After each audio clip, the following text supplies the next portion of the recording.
ഹെബ്രയർക്കാർക്ക് എഴുതിയ ലേഖനം 2-ാമത്തെ അധ്യായം 15-ാമത്തെ തിരുവചനത്തില് വിശുദ്ധ പൗലോസ് നമ്മളെ പഠിപ്പിക്കുന്നത് എന്തിനാണ് ഈശോ ഈ ലോകത്തിലേക്ക് വന്നതെന്ന് പഠിപ്പിക്കുക.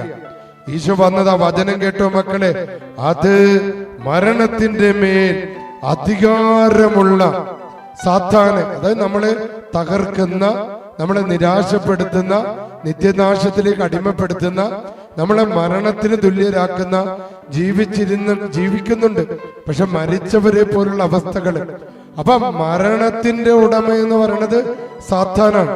മരണത്തിന്റെ മേൽ അധികാരം, അവന്റെ കുതന്ത്രങ്ങളിലൂടെയാണ് മരണം, നിരാശ, വെറുപ്പ്, പക, കൊലപാതകങ്ങള്, ദുർമരണങ്ങള്, ആത്മഹത്യകള്, ദുഷ്ടാരൂപികള് ഈ ലോകത്തിലേക്ക് വന്നത്.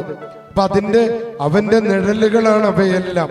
അപ്പൊ ഈ വചനം പറയാണ്, ഹെബ്രയർ 2:15 വിശുദ്ധ പൗലോസ് പറയുന്നത്, അത് ഈശോ വന്നത് മരണത്തിന്റെ മേൽ അധികാരമുള്ള പിശാചിനെ തന്റെ മരണം കൊണ്ട്, തന്റെ കുരിശിൽ തൂങ്ങിക്കിടന്ന് തന്റെ ചങ്ക് കുത്തി തുറന്ന് അതിൽ നിന്ന് രക്തവും വെള്ളവും ഒഴുക്കി, ഈശോയെ നീ എത്രമാത്രം ഞങ്ങളെ സ്നേഹിക്കുന്നു എന്ന ചോദ്യത്തിന് നമ്മൾ പറഞ്ഞു കേട്ടിട്ടുള്ള ഒരു ഉത്തരമാണല്ലോ, he stretched out his hands.